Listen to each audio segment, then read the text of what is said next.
It's what you all been waiting for. Ain't it?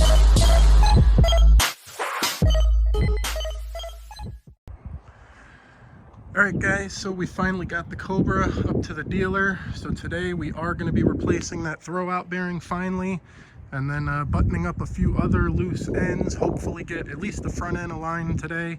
But yeah, so we're just going to get it unloaded off the trailer, pull it into one of the bays, get it on a lift, and just get right at it. Alright, forgot to film that, but we got her pulled in to the bay here. Just going to load her up on the lift. And I'm really happy with the way the paint came out, guys. It looks really good. It's, you know, not perfect like any other 17-year-old car, but for a 17-year-old car, the paint looks really good now. So I think whoever gets this car should be pretty happy with it. That the wrap on the hood probably could be redone. It did get a lot of little micro marring and stuff in it. I'm gonna try to polish that out the best I can, but you know, if that bothers the new owner, they can have that rewrapped. It is a carbon fiber hood. But yeah, the rest of the car looks really good. Super happy with it. Finally got to paint that other caliper to match the driver's side. I still do need to sand down the Cobra and have it exposed like on this side, like I did there. But other than that, after today, it should be all ready to rock. Alright, so we just got to get this shifter bezel off so we can get this shifter out of here. It's pretty easy. All this stuff on these older cars just snaps and usually breaks when you take it out. But we're good here. Kinda. There we go. Now we can... I remember, I think this still does have a stock shifter. That's how long I've had this car, I don't even remember. Yeah, this is a stock shifter.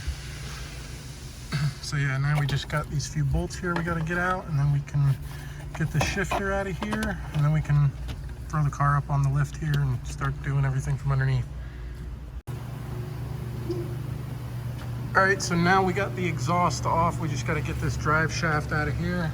So we just got to get these bolts out one at a time. Then we can slip the back side of the drive shaft down and then pull it out of the transmission. All right, so now that we got the trans jack all strapped in, lined up, ready to go, we can take those last couple bolts out of the trans, and then should be pretty much it. We do have to remove the bolts on this cross member, and then we can slide the trans back, swap that throwout bearing, put everything back together.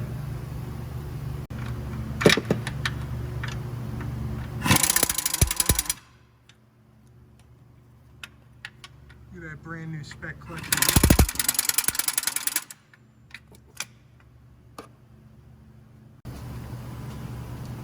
Alright, see guys, that wasn't so bad.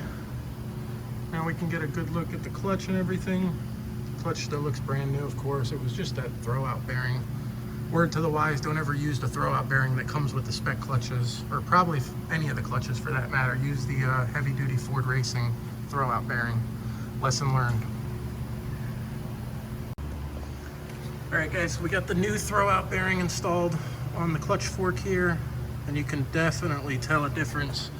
The old throwout bearing kind of sounds like it's got sand all in it when you spin it. I know you guys aren't going to pick that up on video most likely, but definitely a difference. So hopefully that takes care of the little Tweety bird I had under the car. Now we can start putting all this stuff back together. Alright, so we already got the transmission back splined in. Now we just got to run the bolts back down, reinstall this drive shaft, put the exhaust back on, and we're done. We can lower it down and hopefully no more Tweety bird. Alright guys, so we got it all buttoned up underneath. New throwout bearing is in, exhaust and drive shaft is back on. So everything is looking good under here. So now we can lower the car down, start it up, adjust the clutch cable, and make sure that we don't have any squeaking from that throwout bearing.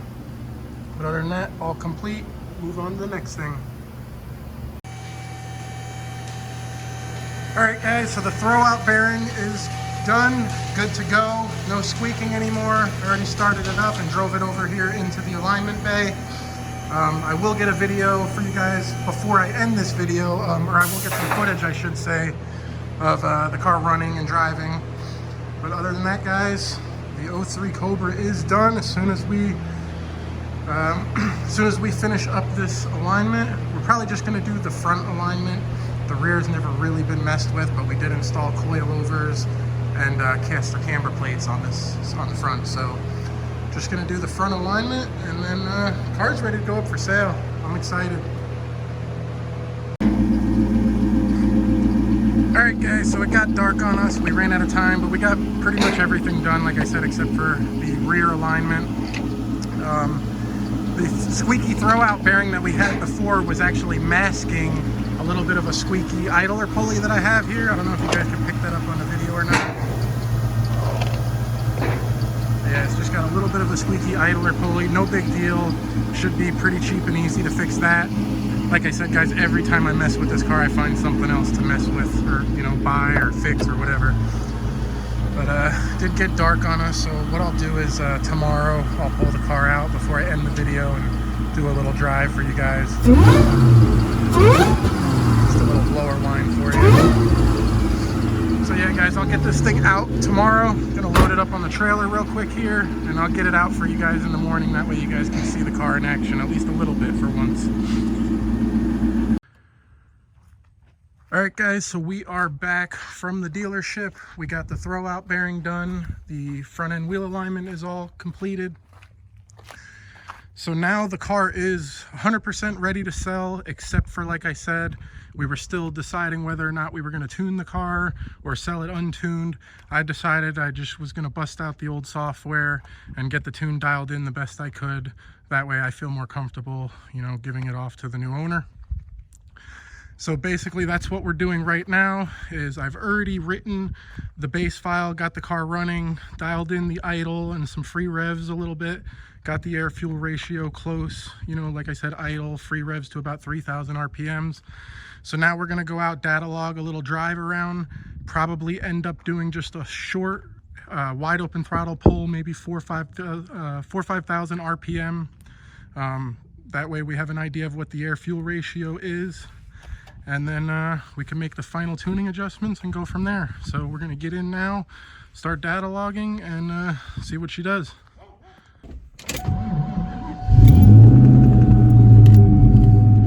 Fires right up, that's a good sign. That's always a good sign.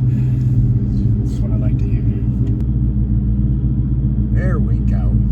Make sure our equation didn't reload. It sure enough did. Okay, so now we can go back to home, back to view. There's all our PIDs. Start data log. All right, first drive in the 03 Cobra. It's really happening.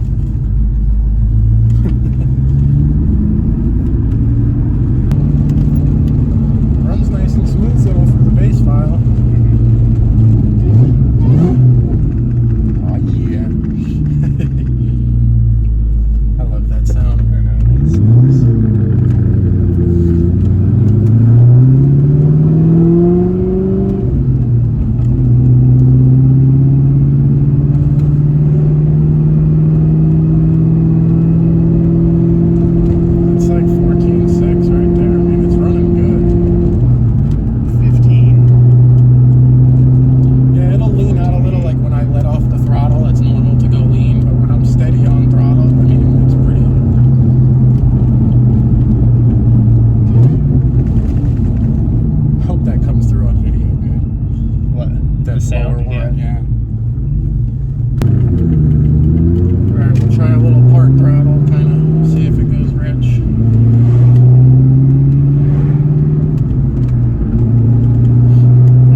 Alright, so we pulled it to about, what, 3,500 probably. So I think that's pretty good data that's a wide open throttle to about maybe 4,000 at the most. I wasn't really paying attention. I was trying to actually wasn't looking at the reviews. Yeah, I was trying to pay attention to what's going on. So right there, we're cruising around 14.8, 15, 14.8. That's pretty good right there. Yeah. Keep in mind also, guys, I have the car forced into open loop right now. So it's in open loop all the time. That way I can really get the math transfer function dialed in. So there's no corrections being made whatsoever by the oxygen sensors. It's not in closed loop at all. So having it that close just off the math in open loop is a pretty good sign so far.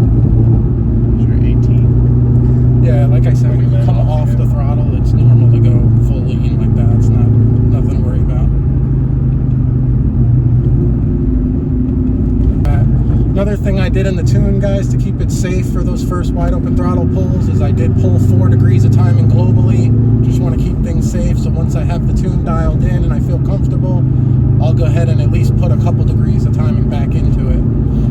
But my main goal is to make a nice, safe, conservative tune that I can sell the car and be confident that it, not going to go pop a motor on the first hit or anything like that.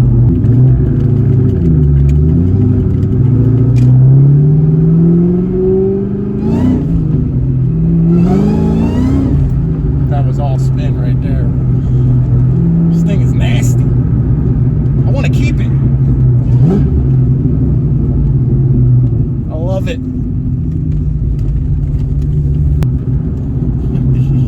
This is a fun car, man. It really is. I'm not gonna lie, this car really is fun to drive. It's like I was saying, the symphony of noises that this car makes. I hope that it picks up the supercharger while I did the video. I couldn't imagine that it doesn't, because inside the car, it's basically all you hear. Yeah. But yeah, guys, this car, I don't know, man. I hate to sell this thing. I always wanted one of these. I've had this car for over 7 years, and I've almost never enjoyed it. I've put a total of about 300 miles on this thing in 7 years. So it's just like, now that it's all together, it runs, like, it's real. Kind of makes me not want to get rid of it. I don't know that I would want to get rid of it. But the GT500 will be a good replacement. Yeah, it will be. All the deer came. He's scaring the deer. Alright guys, so we're going to go back to the old tuning software. Go through the data log, see what kind of adjustments I need to make. And then we're kind of losing daylight now at this point, so it'll probably be tomorrow. I'm going to get the tune all finalized, do a full wide open throttle hit or two, all the way to 6,500, make sure everything's kosher. Then we can throw the car back into closed loop, full adaptive learning, all that good stuff. And she'll be all finished up, and I can list her for sale officially tomorrow. Alright guys, so we've made a couple adjustments to the tune now. So we're going to go back out and give it another try. I got the live link set up here to do another data log. And since I don't have a helper today, let me start this real quick. What I'm going to do is I'm going to set up the analog signal coming from my wideband on a gauge here, as well as the math ad counts, because I'm suspicious that we might peg the math after looking at the last data log. And I'm going to set a parameter on these gauges where they'll basically they'll turn red for me if they hit a certain point. So I'm going to go ahead and do that now.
right side, so still got to dial it in a little bit more, but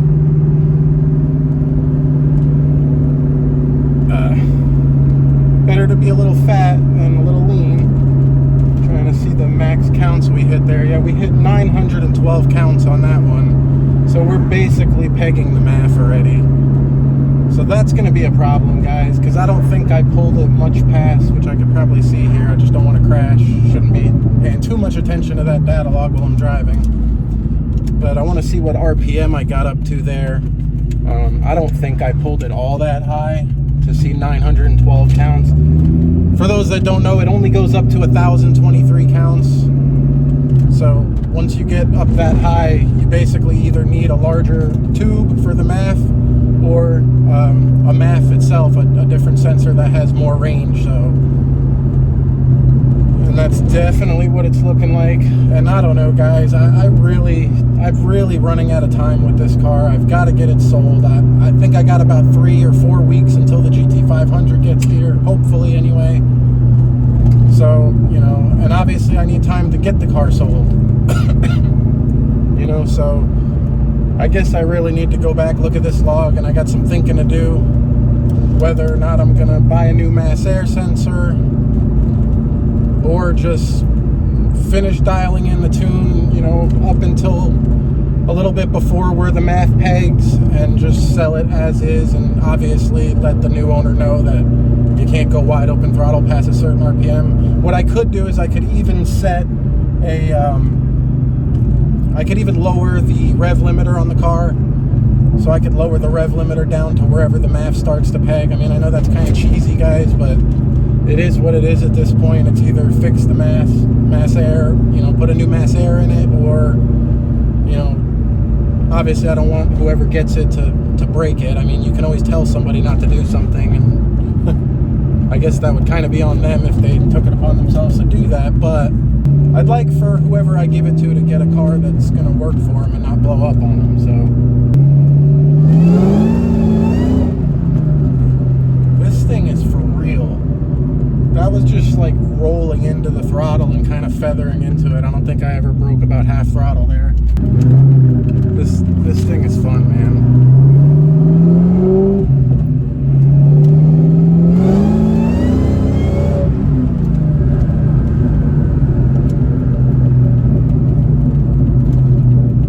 That or just keep it, guys. I don't know. You see, I'm kind of in a funky spot with this car. It's got 23,000 miles on it.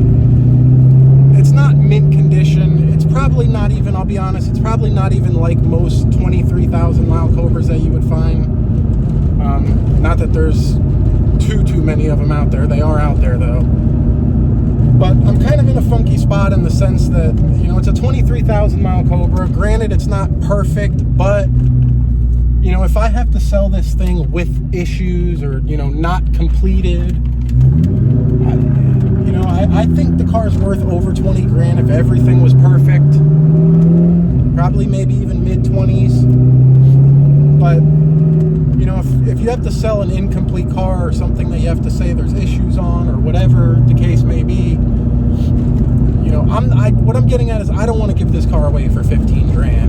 And also you got to keep in mind, I need to quick sell this car. So if I'm going to sell this car to get the GT500, I've got about, you know, at the most a month to get rid of this car from today. And, you know, like I said, if I can't sell it as a perfect running, complete, you know, tuned, ready to go, turnkey car, then, you know, I feel like that's probably where I would have to be. Maybe not 15 grand, but maybe 16, 17 grand to get rid of it quickly and, you know, be honest about everything about the car. And I just don't know if I want to do that. I really don't. Like, I think once you start getting down that low, like, it's almost, this car, it's a cool car. It's a lot of fun. You know, I've had it a long time now, and I've never really got to enjoy it too much, and now it's kind of my chance. So I don't know, guys. Maybe I'm really starting to think about the possibility of just keeping the car. But we'll see. I got to think about it for the night. I'm going to end this video here, guys. I'm going to go look at this data log, probably make a couple more adjustments on it.